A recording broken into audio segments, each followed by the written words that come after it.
My own work. So today what I'm going to be presenting, and if you actually have a notepad or pen and paper to follow along, that'd be great. If not, you can just kind of see how I plan on doing this. I'm going to be talking about bioimpedance. Some may recognize why I want to do this, but others may find that such subject matter would fit nicely in a whole variety of biomedical engineering sophomore level classes, so things like a signal and image processing class, a bioelectricity class, perhaps even an anatomy and physiology class. I think a topic like this could really be fit into that. It's all going to be board work, but we're just going to kind of go over it together. So the first thing I would do in a class like this, so now I'm in the classroom environment, the first thing I would normally do on the topic of bioimpedance is have a few people draw a picture of a cell in a bath. Is there anyone here who would like to come up and draw what a cell looks like? That's right. I hear you do. I hear it's just right there. There's no wrong answers. All right, so here I've got for you is a nice bath. All you got to do is stick what you think a cell looks like in it. A cell? Just a cell, like a biological cell. Any of your making. The picture is only as good as you make it. Perfect. Nice. All right. Excellent. We'll take that. Thank you very much. And would you care to explain sort of what this cell is? What did you draw here? Well, so as far as I can interpret it, is you've probably got something like a nucleus. That's probably what that is. And this is probably the boundary of the cell. Yes. All right, great. And so in this bath, there's also some other stuff. There's just whatever I call it. Well, when we talk about bioimpedance, we're talking about the passive electrical properties of a material. And that basically means, how can I describe a material using an elicited electrical response? So unlike something like when your heart activates and contracts itself, which is an active electrical process, what we're going to be doing is we're just going to plop a couple of electrodes on this, jam some current in through it, and try to characterize the system. So we're going to be going through a little bit of the extracellular material, a little bit of the intracellular material, and there's going to be a cell membrane. So, as biological modelers and biomedical engineers, we want to try to describe this kind of electrically. One of the easiest ways you can do this is with an equivalent circuit. I've never drawn the resistor on that side my entire life. Well, an equivalent circuit, where in this case, we can model, as we inject current from one electrode to another, what it ends up going through is R1, R2, and a capacitor, in this case representing the extracellular materials,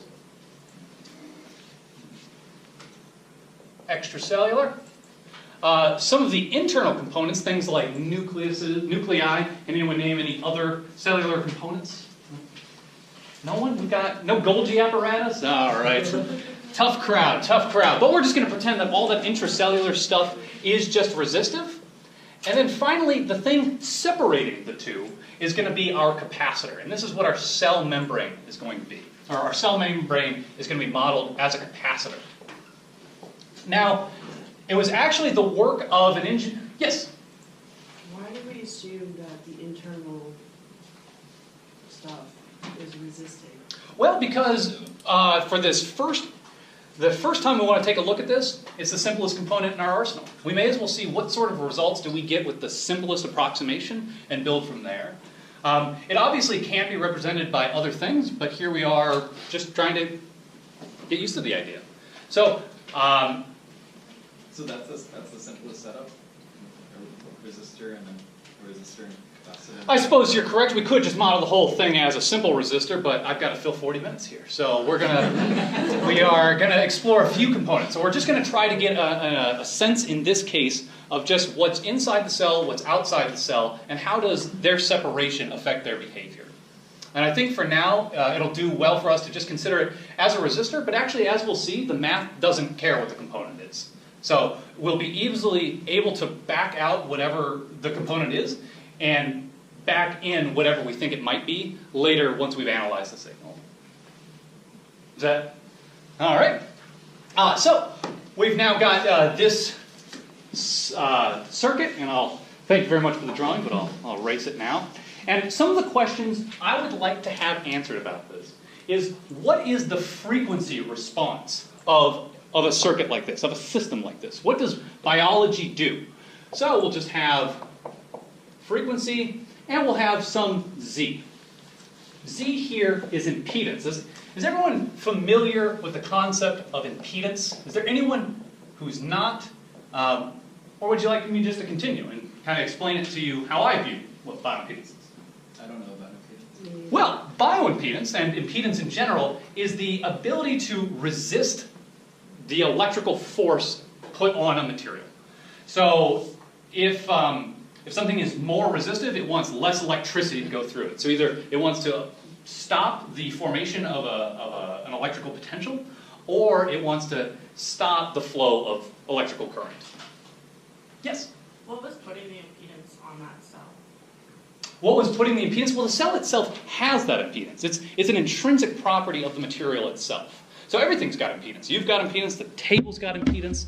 The cell itself gets its impedance from its internal components, which in this case is, no offense to any of our cell biologists here, mostly salt water. It's just kind of salty ionic water. Yes? Why do we care? Why do we care? Well, the reason we care about something like this is now I've got some explanation, I've got now some model that I didn't have 5 minutes ago about the extracellular components, the intracellular components, and the cell membrane. So if there's some time where we have too much fluid in our bodies, for instance when our kidneys fail, we now have a good measure of being able to say how much of that fluid that's being backed up from your kidneys is now residing in your vasculature. Because we can tell the resistive change due to the increased fluid. So there's lots of applications like this. Someone should tell that fellow he can come in anytime he wants. But there's a lot of places we can apply this. Dialysis is probably the most readily apparent to folks like us. Yes, one last question, and then I will continue with the derivation. Is it fair to say impedance is the inverse of conductivity, or is it more complicated? So impedance is the inverse of conductivity. That is correct. Yeah. So in fact, let's view it this way. Impedance is actually formed of two components: a real component called resistance, and an imaginary component called reactance. The inverse of this is known as admittance, not conductivity, but the real portion of that is known as conductivity, and the imaginary portion of that is known as susceptibility. For now, we'll just kind of do away with these terms, but you ought to be familiar with them. You can just transfer between the two. And in fact, for your homework, we would derive it a different way using, say, admittance. All right, we'll leave just this portion of it here. So now we want to go ahead and model the equivalent impedance. Now, for those of you that may not recall, the equivalent repeat impedance of a resistor is merely that resistor's value. And I'm going to go ahead and just try to clean the board up there for you a bit. The equivalent impedance of a capacitor, is anyone familiar? 1 over R, 1 over C. Any other guesses? 1 over C? 1 over J omega C. That is correct. We were all honing in on the answer. The equivalent is actually frequency dependent. So if you have a very, very low frequency, the capacitor will act like short. If you have an open circuit. If you have a very, very high frequency, it'll act like a wire. So very good. And then finally, does anyone remember their inductor? Yeah, no one remembers inductors. That's just J omega L. But luckily for our purposes here, we're not going to worry too much about it. One other thing we'll need to know before we can start with this derivation is when we find the equivalent impedance of an object or of a system, when things are in series, they just simply get added. So you have one impedance plus another impedance plus another impedance, and so on. When things are in, I'll try to emphasize that here. When things are in parallel, things are a little different. And the equivalent impedance is equal to, brackets, 1 over Z of 1 plus 1 over Z of 2 plus 1 over Z of 3, and so on, all inverted, all to the negative 1. Now there is a special case of a parallel, and can everyone still see down here at the board? If I go a little bit lower, is that too low? All right, let's see how low we can go. In the special case where there are two components in a parallel circuit, for instance, as we have up here, that equivalent impedance is equal to Z1 times Z2 over Z1 plus Z2. And I will leave it to the interested reader to derive that for themselves. Okay, any questions to this point? Because now we're about to do some real derivations here. Okay, so now let's try to model this system. Can anyone tell me how you would describe a circuit that looks like this? Just throw out any sort of, Shiram, I now know your name. How would you derive or describe this sort of circuit? The series and a parallel circuit, I guess it's a combination of series and parallel. So you break that parallel into a single circuit and then start working as a series. Couldn't have said it better myself. We have both a combination of series and parallel. We have a resistor that's in series with the parallel combination of a resistor and a capacitor. So let's, using what we've learned here, try to describe the equivalent impedance. So in this case, we've got ZEQ is equal to, what's our first impedance value? R1 plus, this is the more difficult part. Now we've got we've got Z1 times Z2 over Z1 plus Z2. And in this case, that means we're going to have R2 plus 1 over J omega C all over, or that should be times, my apologies. Sorry if you didn't quite catch that. It should be R2 times 1 over J omega C plus, or over, R2 plus 1 over J omega C. To make things a little bit easier for ourselves, let's go ahead and bring that down to the bottom and say that ZEQ is equal to R1 plus R2 all over R2 plus 1 J omega C times J omega C, which thankfully allows these two terms to kind of cancel each other, which leaves us with R1 plus R2 over J, well, let's do a little bit of rearranging, 1 plus J omega R2C. Have I made any errors to this point? Hopefully not. Okay, now does anyone know what this signal is telling us? Does anyone even know how a complex number down in the denominator works? That's good, because no one knows what the denominator including a complex number means. So we have to use a thing called the complex conjugate to get out of it. This makes no mathematical sense. So we're now going to multiply it. Just for your own notes, we need to use the complex conjugate to remove that J term. Does anyone know offhand a good way of describing the complex conjugate? Just in case you got a better way of describing it than me. That's okay. The way you can think about it is merely to reverse the sign of the imaginary component. So if we reverse the sign of the imaginary, or we need to multiply both the denominator and the numerator by the denominator with a flipped imaginary sign.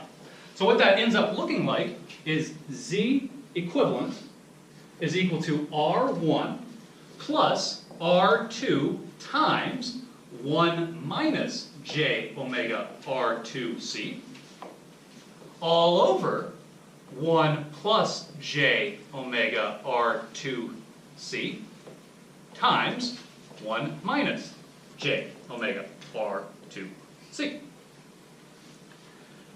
And if we go ahead and, for those of you that are working on it, please give it a shot just on your own, but otherwise I'll just describe.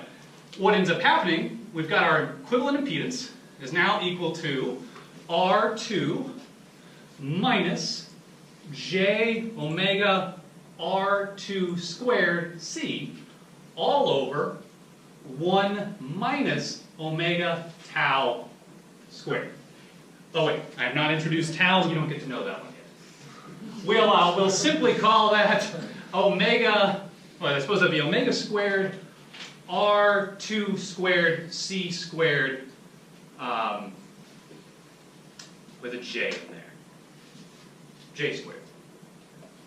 But luckily, our J squared just goes away. And this is why we end up using the complex conjugate. It'll almost always get rid of it, because we're basically going to be multiplying a J by a J. And we're going to be multiplying a positive version of this by, or we're going to be adding a positive version and subtracting a negative version. It's a really neat mathematical construct. Yes? Yeah, what did you do with R1? That is a very good question. I simply left it there to the end. Yes, that's great point. Thank you for checking my math. Yes, mustn't lose any terms. Okay, well, so now to make things a little bit more intuitive, let's introduce the idea of a time constant. A time constant, oh yeah, was that a question? Well, I guess, why does the complex number make sense in the numerator but not in the denominator? That's a really good question. It may help if we just view the complex plane. So if you imagine you have a real and an imaginary, I know when something is, say, 2 real plus 2 imaginary. I know what to do when my number is sort of, when in my plane, I can just go to a simple coordinate. But if I now told you, give me the inverse of that coordinate system, where would number 2 lie on that line? What would a 1, it's not necessarily 1 over, even for very, very large numbers, this would become infinite. It goes away. It has to do with Cauchy's residue theorem, and actually in the interest of time, I'll kind of avoid it, but the long and short of it is, you just sit, it would be like taking this axis and trying to turn it in on itself, which just mathematically we don't know how to deal with. But you can do it in the numerator. You can do it in the numerator because we know how to deal with that. Yeah, we know how to represent that Cartesianly. If you ask me a week from now, I'll have a better answer for you. But yeah, that's a great question. But if you ever do see an imaginary number down in your numerator, try to get rid, or denominator, get rid of it with a complex conjugate. Okay, so we'll continue down. We're getting pretty close to seeing what this signal is telling us, and finally being able to say what a graph like this might look like. So let's introduce a time constant for the system. For our cell itself, we'll call that R2 times C, and that'll allow, I apologize if my tau looks a little like my Z. We'll now plug that back in up here, which will leave us with Z equivalent equal to R1 plus R2 minus J omega tau times R2 all over 1 plus omega tau squared. Now, if we were doing a signals and systems course, if we were doing a controls course, if I were trying to lead into that, I would expect my students to really have some notion of how we might go about filtering something like this. This is a second order system. Our time constant is just raised to the second order. So that suggests a certain kind of filter space to be looking for. For instance, simple low-pass filters. Yes? I think you said R2, but then wrong R1. That's a great catch. He's testing. That's exactly right. Brandon is right. I am just testing. So now we've got some sense. I still don't really know how to look at this. Well, what if we kind of split the real and imaginary components apart? You'll recall I had originally written over here that Z, let's keep that for us to watch. Z is equal to R plus JX. So rather than just trying to see what impedance versus frequency is, let's try to see what the real and imaginary components of frequency look like. And real in this case, again, is resistance, and imaginary here is reactance. So we'll split these two apart, and that gives us Z equivalent is equal to R1 plus R2 over 1 plus omega tau squared. That's our real component. Minus J omega tau R2 1 plus omega tau squared. So now, yes? So I think the reason why you want to get the J at the bottom is that so that you can view it in that sense, and then you can split the two terms up because you have the J on top, and now it looks exactly like that. Yeah, that's another great reason for it. If we kept it in the denominator, we really wouldn't be able to perform this kind of analysis. Thank you, Robert. Special points for Robert. And this is our imaginary component. So I don't know, in this class I don't necessarily have MATLAB in front of me. I can't plug in this sort of thing. And there are going to be times where we're not going to be able to do that anyway. So to build up our intuition and to give us a hunch of things, let's start to look at some of our extreme cases. So what would happen to our real term if frequency was 0? What would that be equal to?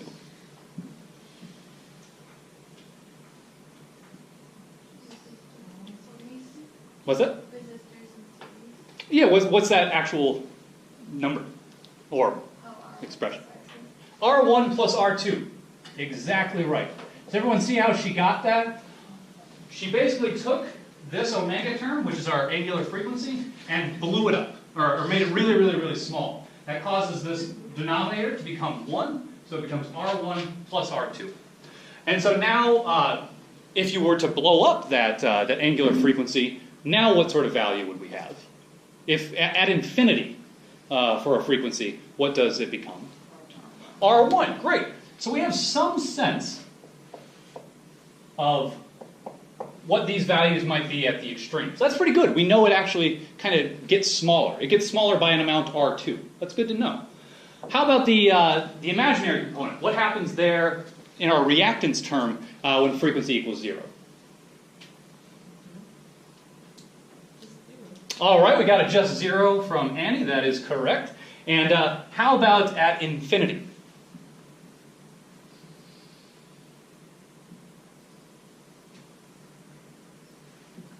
Not to keep you in too much suspense, but the thing that you may all be wondering a bit about is what happens to this omega up here? Does that get really big? Does it outpace this? Well, it turns out that omega squared is always going to outpace that omega on top. And so we'll actually, at in frequency equal infinity, or also at 0. Well, I don't know about you, but this doesn't tell us too much, though we have a few points on here that we like. In fact, we have been able to describe both r and x. Well, what would happen if we tried to look at the curve traced out by r and x themselves? Well, let's pose that as our problem. How would our r versus x graph look? Well, we've got, is it okay if I erase the board? All right. Well, one of the ways we can do that is by analytically solving the signal. We don't need to plug it into MATLAB. We can actually see what the system itself would suggest is, let's make sure I don't lose too much of it. In fact, let's just leave that amount there. So, if we're going to try to solve in terms of r and x, that means there's a few things I want to get rid of. For instance, omega and tau are not serving me here. So that means I'm probably going to be solving for omega and tau because I want to get rid of them. Another thing I want to do, I still want a little bit of a frequency component involved because what's the point in applying an alternating current or applying a frequency if we're not going to know a little bit about it? So to this, let's now introduce some of the things we had already learned. For instance, r at 0, r naught, is equal to, as we had learned over here, r1 plus r2. And then r at infinity is equal to r1. So that means if we were to try to define r1 and r2 in the terms of their frequency extremes, we know that r1 is equal to r infinity. And does anyone know what r2 would equal to? Be equal to? I do expect this is the way the students will respond when I ask these questions. The answer is actually you take the r infinity, plug it up over here, subtract it, so now we have r naught minus r infinity. So now we've got two ways of describing the same resistors, but now we can do it with our frequency components. So now we can feel pretty comfortable about removing those frequency components, because we've still got a bit of their essence here. This is pretty nice when you're trying to analytically look at a signal. When you're trying to just figure out what your model is saying, it's good to do so with something in mind. So now let's go ahead and rewrite this equation with these new terms. So we have Z equivalent is equal to R infinity. Suppose that'll be plus R naught minus R infinity over 1 plus omega tau squared. And, in fact, let's just do that as our resistor. So resistance equals that. And let's break it up into our reactance component. So X is equal to omega R naught minus R infinity over 1 plus omega tau. Okay, so like I said, we're going to be trying to get rid of this omega tau term. And so let's just solve for it. And let's solve for it in R and plug it into X and see what that final equation says about our signal. So, to solve that, we've got R equal R infinity plus R naught minus R infinity over 1 plus omega tau squared. We'll subtract both sides an R infinity, so we've got R minus R infinity is equal to R naught minus R infinity over 1 plus omega tau squared. We'll multiply both sides by 1 plus omega tau squared. R minus, that'll be R minus. And I'd actually, since I've made a couple of mistakes to this point, please do make sure that I am keeping all the same subscripts. That will make a difference here. But I think I got a good handle on it. There should be another tau in reactance here. You are totally correct. See? This is... And should we add a negative sign? So we can. You are totally right. This is a negative. That's a great point. I was actually kind of obscuring that because for the way this will ultimately end up, I can just put a negative sign in front of it. But that's a great question. I should have mentioned that. I turned this into a positive. I turned the reactance component positive simply because the graph I want to see, I can always switch the axis. So, great question, and I hope you understand why I've done it. Alright, so let's get back to this. We have R minus R infinity times 1 plus omega. Oops. And is everyone seeing this black okay? Alright. Omega squared. But if you weren't, I mean, really, let me know. Because I see it great. Is equal to R naught minus R infinity. We'll go ahead and push this to the other side. So we've now got 1 plus omega tau squared is equal to R naught minus R infinity over R minus R infinity. Which leaves us finally with an omega tau that is equal to the square root of R naught minus R infinity over R minus R infinity minus 1. Everyone see how I did that? Great, so now we've got something to plug in to our reactance term. So let's go ahead and bring our X all the way over. And that leaves us with X is equal to omega tau, which we've just seen here is the square root of R naught minus R infinity over R minus R infinity minus 1 times R2, or in this case is R naught minus R infinity, all over 1 plus this squared, 1 plus R naught minus R infinity over R minus R infinity minus 1. Well, that's a pretty convenient result. We can start crossing those 1's off here in the numerator, or denominator. we can actually see that this component and this component cancel out. And so that just means we need to take this component, stick it up there in the numerator.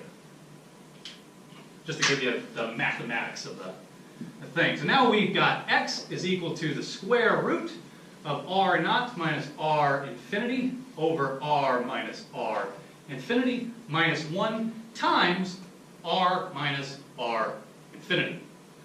I don't particularly like square roots, and they don't lend themselves too well to intuition in my mind, so I'm going to square both sides. Is anyone morally opposed to this? Good. So now we've got x squared is equal to r naught minus r infinity over r minus r infinity. And actually, since we've got this minus 1, let's go ahead and just incorporate that into the numerator. So now we'll be minus r plus r infinity. And all of that is multiplied by r minus r infinity squared. Well, luckily our signal is a nice one for us. There's a few things that will cancel. These r infinities go away. In fact, this r minus r infinity takes away that square there. And so finally, what we're left with is x squared is equal to r naught minus r times r minus r infinity. Is there anyone who at this point has some hunch of what this suggests, what this signal suggests? That's okay if you don't. I don't have the intuition here yet either. So let's go ahead and FOIL a few things out and see what it does for us. We've now got x squared is equal to r times r naught minus r naught, r infinity, minus r squared plus r times r infinity. Oops.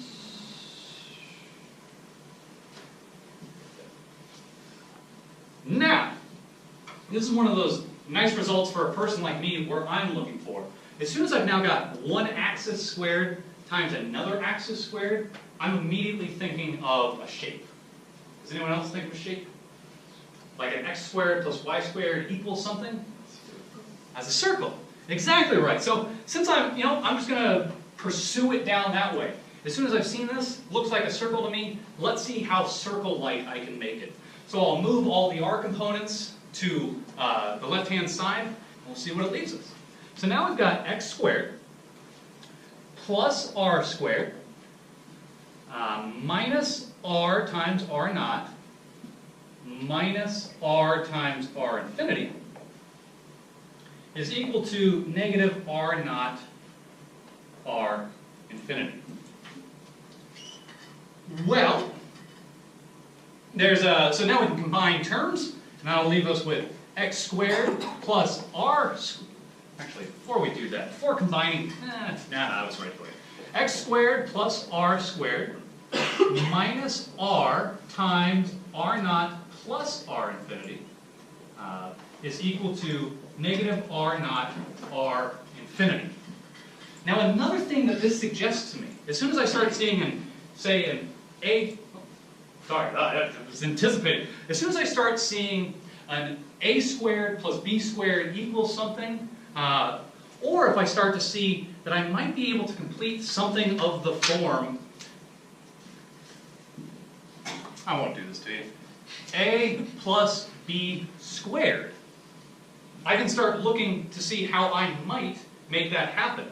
So in this case, an a plus b squared is going to give me an a squared plus an 2ab plus a b squared. Well, I've already got an a squared here in my r squared. I've got an a with my r, and that means my b will be an r plus infinity, but I've also got this 2 times thing to deal with. So that means my b, if I want to make something of this form, needs to be r naught plus r infinity divided by 2. Does everyone see why that would be the case? Okay, great. Well, let's go ahead and actually make that happen. Let's add r naught plus r infinity divided by 2 to both sides of the equation. So now we've got x squared plus r naught, I suppose that'd be minus, wouldn't it? minus r naught plus r infinity over 2, that whole thing squared, is equal to negative r naught r infinity plus r naught plus, plus r infinity over 2 squared. Sorry, I kind of ran up against this one here. Okay, so now we've got ourselves something of a circle with something of a shift.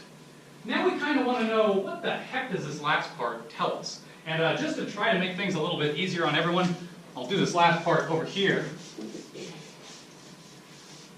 Just so everyone can see it. The final grand reveal, let's rewrite it. X squared plus r, let's see, was that minus? That was indeed.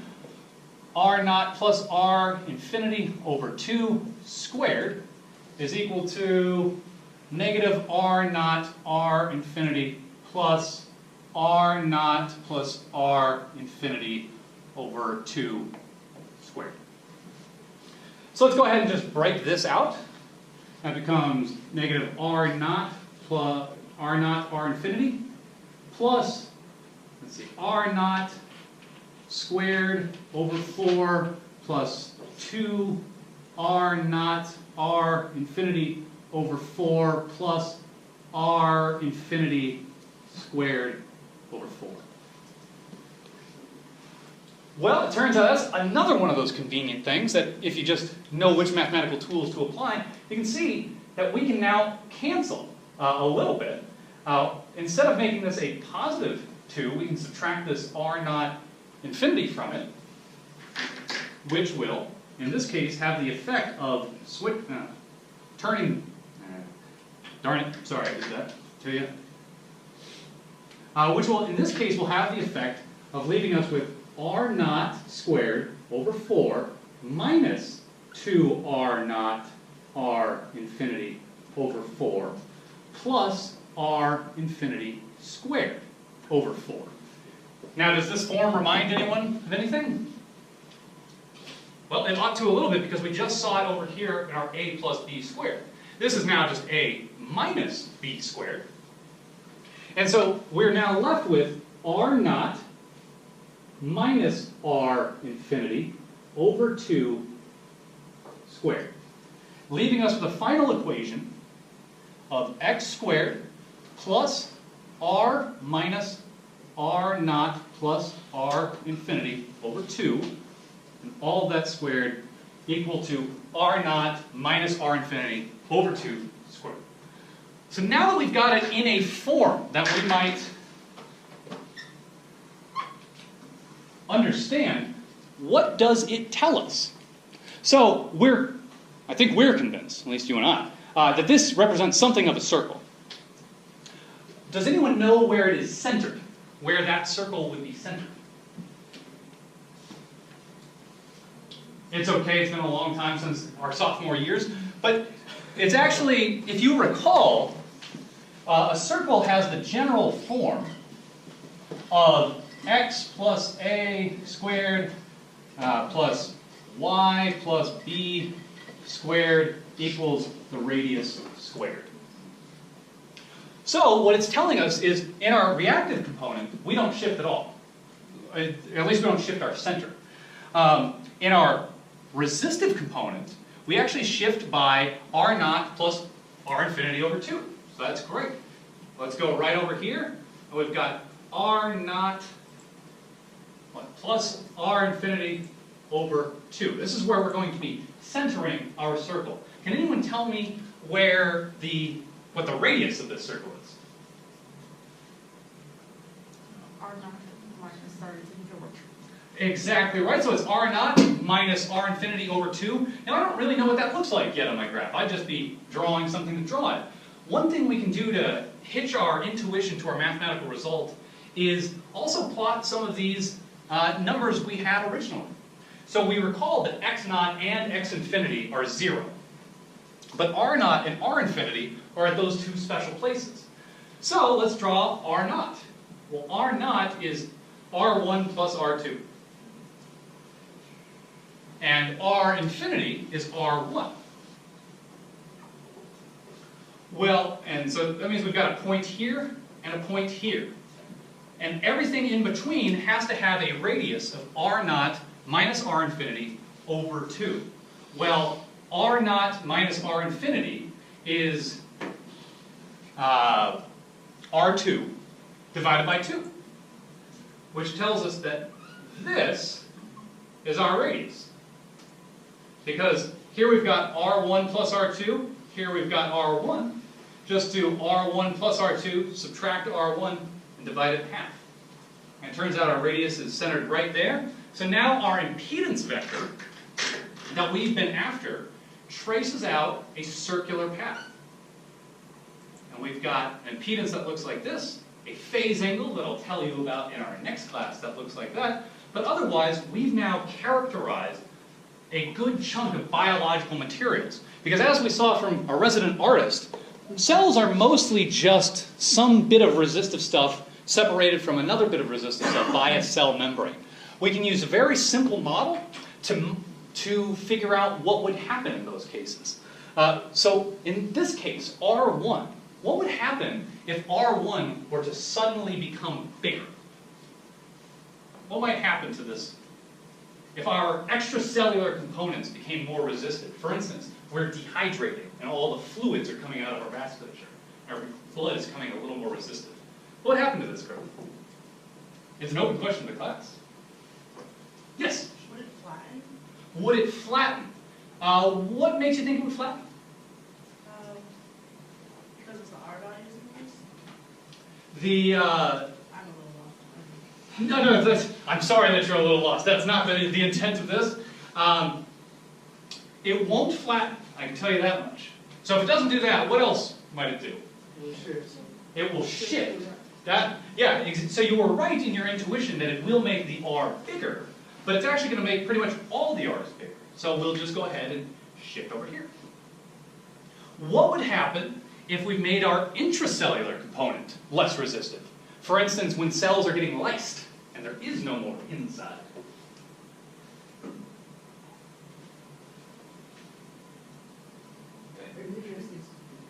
What's that? The radius is greater. The radius is smaller. If we made the resistance smaller, it would tend to get smaller. So we would start to shrink down closer to R1. So that would be cases in which we had more extracellular. The extracellular component would be greater than the intracellular component. This is actually how some Coulter counters work, how some cell counters work. Because if you can just identify what a little blip of added resistance and reactance is going to look like, you can characterize the amount of cells that come in. So with that, this is what I had in mind in teaching. I will now take any questions, comments, concerns you may have. And I thank you very much for your attention.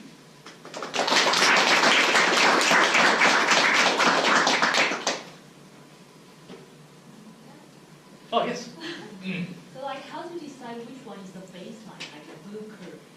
Like what kind of status can we call like is healthy? And when we observe it's shrinking or like shifting, then we can say that it's abnormal. That's a great question, and in fact, one that biomedical engineers ought to concern themselves with is, what is the ideal condition? Well, there are some ideal values for R1 and R2 found in your body. There are normal levels of saline, normal levels of glucose that exist throughout your body. So there are some values, which in your homework you will find out, that we can expect. But we might want to stay away from calling something healthy versus normal, because even someone, for instance, your bioimpedance would go up 10 times throughout the day if you didn't drink. But that doesn't mean you're not, it doesn't mean you're unhealthy, it just means you lack some fluid, which can itself be unhealthy in certain circumstances. So what we ought to really look at, when we're talking about signals, especially biomedical signals, our endpoint, we should narrowly focus what the signal tells us so that we can use it as part of a larger scheme of diagnosing the patient. Bioimpedance alone, much to the chagrin of my PhD, will not tell you everything, but it can aid in telling you a lot. Yes? So aside from hooking two leads up to my body, how do I measure bioimpedance on a person? That sounds like a great grant proposal. The actual only way I know how to do it is to measure by injecting a little bit of current or applying a potential. And actually, technically, usually you might use something like 4 electrodes, just to kind of give a sense for this. The reason for that you'd use 4 electrodes is you want 2 that are injecting current, and you want 2 that are sensing voltage. That way, when you apply a current and you measure the voltage drop, you get the impedance. But if we had applied current through our voltage sensing electrodes, we'd actually be changing their material properties. Because of all the ionic transfer there at the interface, it would mess with our results. And so we have to separate out those 2. So for the only other way I can think of measuring bioimpedance without contacting someone would be to use some sort of wireless electromagnetic energy. This is actually something of what gets done in testing for antenna design and wireless routers. So you know what the general resistance of a human body is, especially with a big set of lungs in us, which is really, really resistive. You can actually track how a person moves around a wireless field based on the time of flight differences, the intensity differences viewed by a wireless router. So there's a few ways of doing it, but it does require electromagnetic radiation. And in this case, usually just applied electricity. But if you come up with another way, take my second class. Can you go back? Can you re-explain your three-component model? Yes. So actually, one of the things I wished I had done was give you the option of solving this. So the 3-component, and I'll try to recapitulate what our colleague here has drawn. If you just think about a cell in a bath of salt water, it pretty much looks something like this, where you've got an extracellular component, an intracellular component, and they're separated by a cellular membrane. So here, there's a number of ways you can represent this. So for instance, if I just draw it, we can imagine having a resistor here, a capacitor here, a resistor here, a capacitor here, and a resistor here. That might be a good first approximation. The problem is, because that cell membrane actually prevents, helps direct current one way or another within the cell, either to avoid going within the cell or to go through it entirely. The capacitor plays more of a gatekeeping role, so you'd want to separate out that capacitor with a component to kind of direct that current one way or another. So as this becomes frequency dependent, with greater frequency it'll tend to go that way, and with lesser frequency it'll tend to go that way. There's actually another way of representing this circuit, and it's equivalent. And this would be the sort of thing I would ask a student in a homework to prove, is if we were to represent the same system, but this time we put the capacitor in series with one of the resistors. So now I've got, say, an intracellular component and an extracellular component. You'll end up with the same results. Does that get at what you were going for? Or?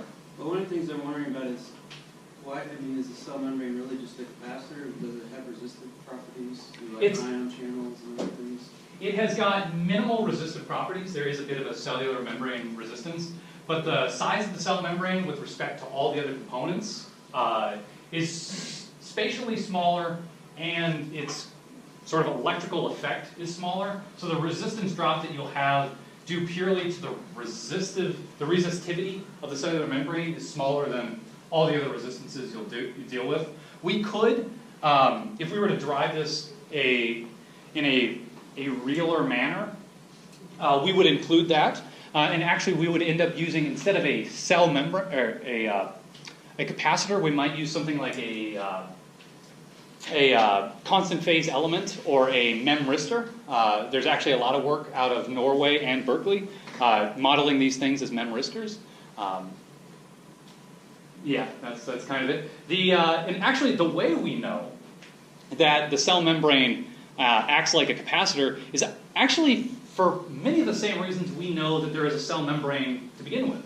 In fact, one of the first people to really characterize the way cell membranes work is a guy named Kenneth C. Cole, who did not go on to found the fashion empire or anything. In 1940, he demonstrated almost without a shadow of a doubt that the cellular membrane is a lipid bilayer, and that lipid bilayer has dielectrical properties equivalent to a circuit. Equivalent to a constant phase element, but this is a sophomore level class, and I don't think they would necessarily know that. So yeah, actually bioimpedance, it was the early debates of Cole and Hodgkin and Huxley that actually led to many of the debates surrounding ion channels. Cole, unfortunately, was on the wrong side of it. He thought his cell membranes would kind of disintegrate and reintegrate, so that some materials that you need out of the cell just flow through out of natural formations. We know now that there are ion channels, but when this work was getting done, we did. Pretty cool. And that was just, what, 70 years ago? We've learned a lot. Yes? Totally off topic, kind of getting away from the lecture, but so as our biomedical engineering department, what do you think that our students aren't getting right now that you think would be a good addition to our curriculum that you think you could bring? The obvious and funny answer is a guy named Barry Belmont, but the better answer is the department does a lot of things right. It collaborates like crazy. Everyone tries to participate with everything. I think the only problems I would have with our department, and it's really just more biomedical engineering in general, is the systemic approach.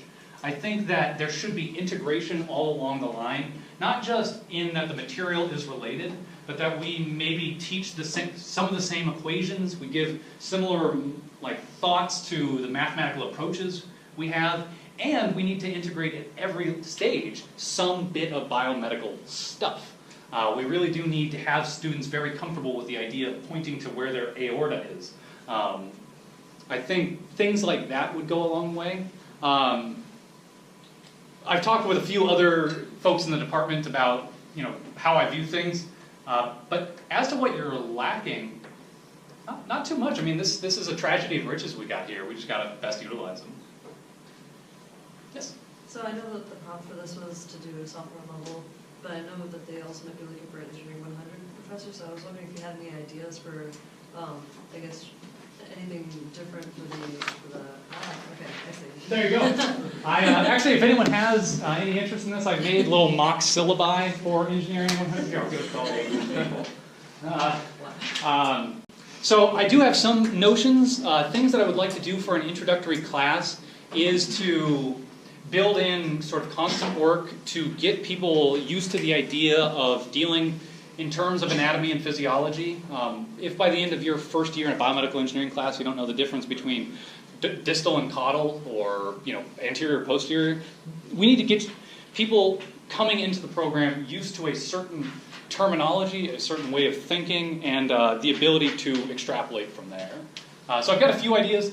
If you've got any questions on that specifically, I think probably the only thing that might be somewhat innovative there is the idea of discussion sections centered around a writer's workshop style. So everyone facing each other and talking about the same thing, or working problems out on the board. This I suppose is one thing I kind of really liked. Rather than giving students, when they do a homework, an answer key that shows how I would do it, I would rather the students get up on the board and explain to other students how they did the problem. That way everyone gets the answer and everyone sees how it can be done without necessarily leaving the paper trail that can be copied from year to year to year. And of course, in my class I may not even use the same homeworks from year to year. Yeah. Thank you for the question. Yes? And that was from the department. And from students, I think one question is, would you like to post those notes online, or I have to take note every lecture? So for something like this, you'd be taking notes every lecture. Towards the end, if you look at that syllabi, have a review of the material, and that's where I would provide derivations like this. But that would be just a couple days before the test, more meant as a refresher rather than the thing from which you learn. I think the best learning environment you can get here is here and not, in your dorm room, wherever you happen to be. Why did you choose to teach bioimpedance today? Well, I was coming back to Michigan. I did my PhD in bioimpedance, so it was just kind of nice to be able to bore people to death with things that I've loved for a few years. But also, I think it fits pretty nicely in with a few different kinds of curricula. I think I tried to say it at the beginning, but a lecture like this might have a place in a signals and system course, a circuit course, an anatomy and physiology course. I had suggested teaching a signal and image processing course. So being able to extrapolate, from this method of analyzing a signal, with a result like this, now that we know it's a semicircle, do we know what sort of filter might be the best to use? Now that we know that there's actually a time constant or a settling time, how can we design the system to best capture it? I think it can fit in a few places. And I guess as a follow-up, why a derivation? Because, unfortunately, you didn't get to see it, and a few others will speak to this. The way I give presentations is a little different. I have lots of colors and clicks, and while I think it's fun and it really gets the point across in a less technical setting, I did want to demonstrate that I can be boring too. That I can actually do the technical work of an engineer, and hopefully make it somewhat clear and to show that this is the meat and potatoes of engineering. Yes? Just on a very, very broad level, I wasn't sure if there's any other questions, but in terms of a teaching philosophy, what sets you apart from other professors? I am a big fan of fundamentals applied creatively. I think that you ought to be able to do a derivation like this, and now that you know this is a semicircle, now that you know what produces a semicircle, can I make you produce a smiley face, just using the same techniques?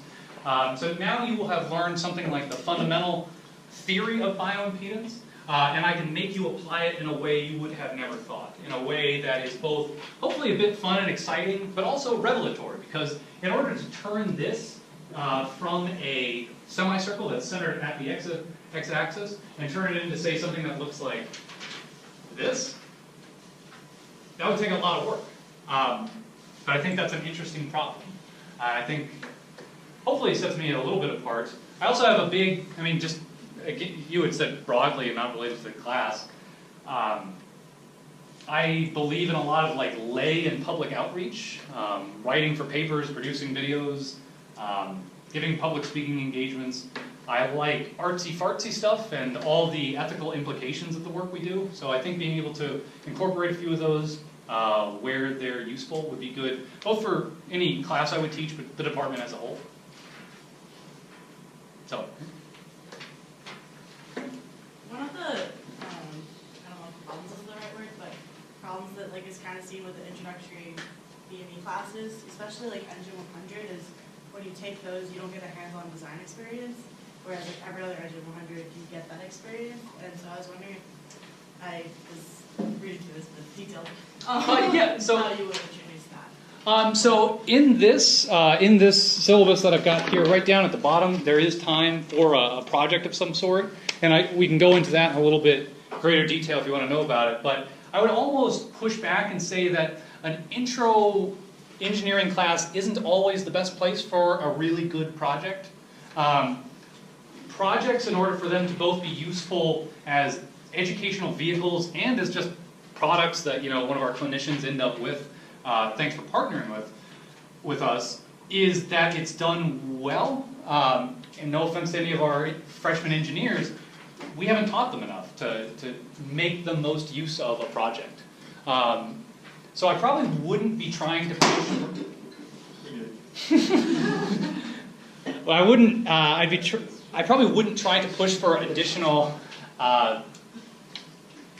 projects, or a design project. I think that really is best utilized for a sophomore and above, probably even junior, senior level, because you need to learn a whole lot of engineering before you know how to sort of synthesize it in a meaningful way. We can all futz around in a tool shop and we can all make an app, but in order to do one well and to know why you have done it well, I think takes a little bit of time. That just might not be available in a first-year course.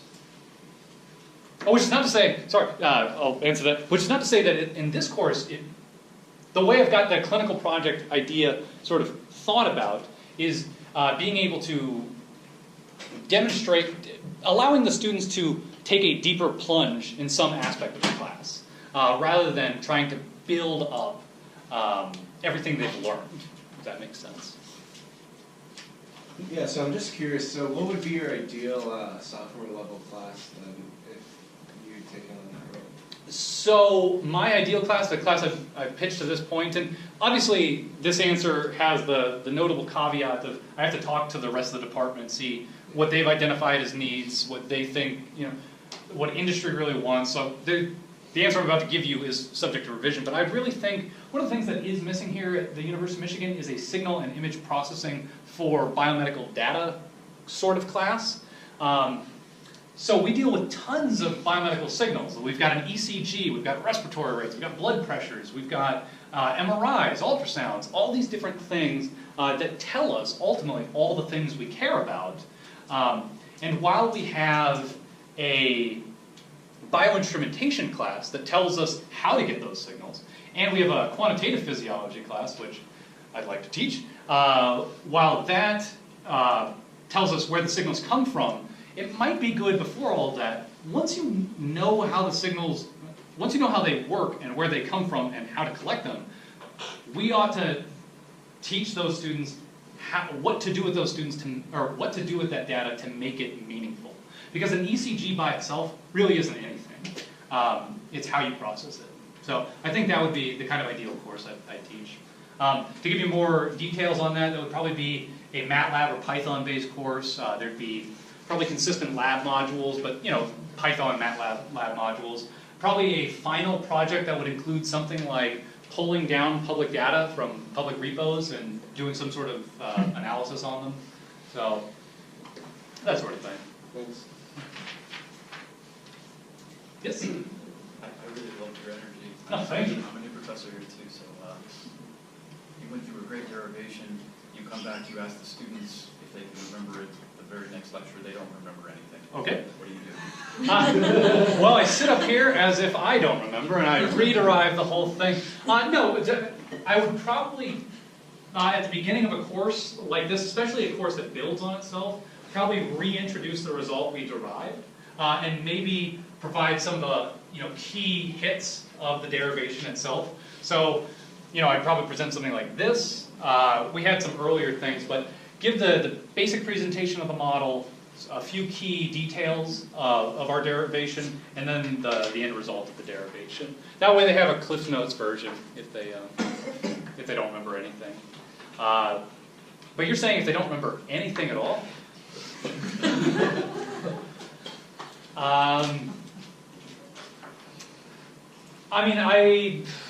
It would depend obviously on the situation. If they said I went too fast, or they didn't copy my notes, or whatever, that's something I can just scan in a derivation and give it to them, or I can post it up in like a LaTeX or something. I could refocus the next discussion class to be the students deriving it themselves, or just tack it on as a homework problem. Those are probably the only tools I as an instructor really have, short of just coming up with a chip that I can, implant.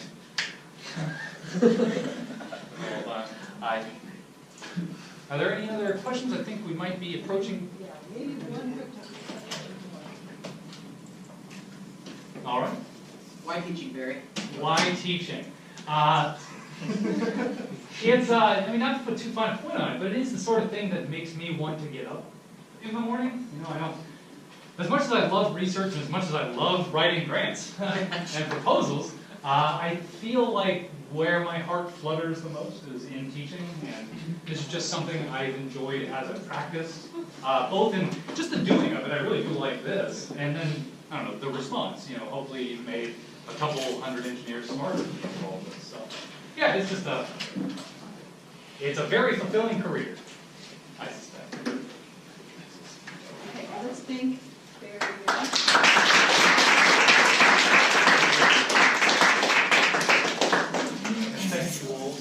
Thank you, Wool Manufacturing, for coming. It's only because Dr. She's on sabbatical, right? Otherwise, he'd be on that. Reputation with other engineers.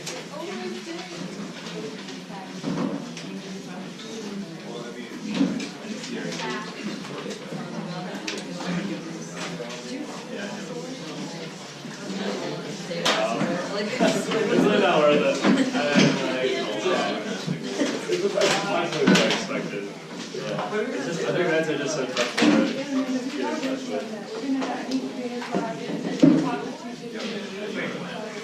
Great job, buddy. Thank you very much. And good luck with getting your wetware done. Yeah.